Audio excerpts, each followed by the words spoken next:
আমরা তো সবাই মেসেজ এমনকি অডিও ভিডিও শেয়ার করার জন্য সকলে হোয়াটসঅ্যাপ ব্যবহার করি। অনেকেই হোয়াটসঅ্যাপ ব্যবহার করি। আপনার এই হোয়াটসঅ্যাপ অ্যাকাউন্টটি অন্য কোনো ফোনে কেউ লগইন করছে কিনা বা আপনি অন্য কোনো ফোনে যখন লগইন করতে যাবেন তখন আপনার কাছে কিন্তু একটা সিকিউরিটি কোড আসবে।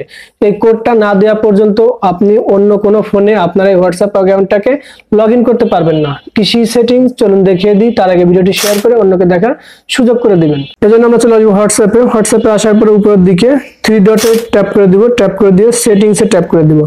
সেটিংসে ট্যাপ করার পর এখানে দেখতে পাচ্ছেন অ্যাকাউন্ট, এখানে ট্যাপ করে দিব। ট্যাপ করে দেখতে পাচ্ছেন টু স্টেপ ভেরিফিকেশন, এখানে ট্যাপ করে দিব। ট্যাপ করে দিয়ে টার্ন অন ট্যাপ করে দিয়ে এখানে একটা 6 সংখ্যার একটা পিন নাম্বার আপনি এখানে দিয়ে দিবেন, আবারও একই পিন দিয়ে দিবেন। দেওয়ার পরে সেভে ক্লিক করে দিবেন।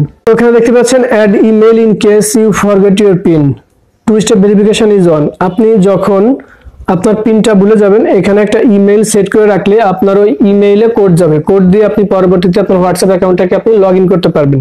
তো আমরা অ্যাড ইমেইলে ট্যাপ করে দিব। অ্যাড ইমেইলে ট্যাপ করে আপনার ফোনে থাকা জিমেইল অথবা আপনি অন্য কোনো জিমেইলও সিলেক্ট করতে পারেন। তো আমরা ফোনে থাকা জিমেইলটি সিলেক্ট করে দিলাম। সিলেক্ট করে দিয়ে নেক্সটে ট্যাপ করে দিব। এরপরে কন্টিনিউ ট্যাপ করে দিব। কন্টিনিউ ট্যাপ করার পর এখানে দেখতে পাচ্ছেন ভেরিফাইড, আপনার ইমেইল অ্যাড্রেসটি এখানে সেভ হয়ে গেল।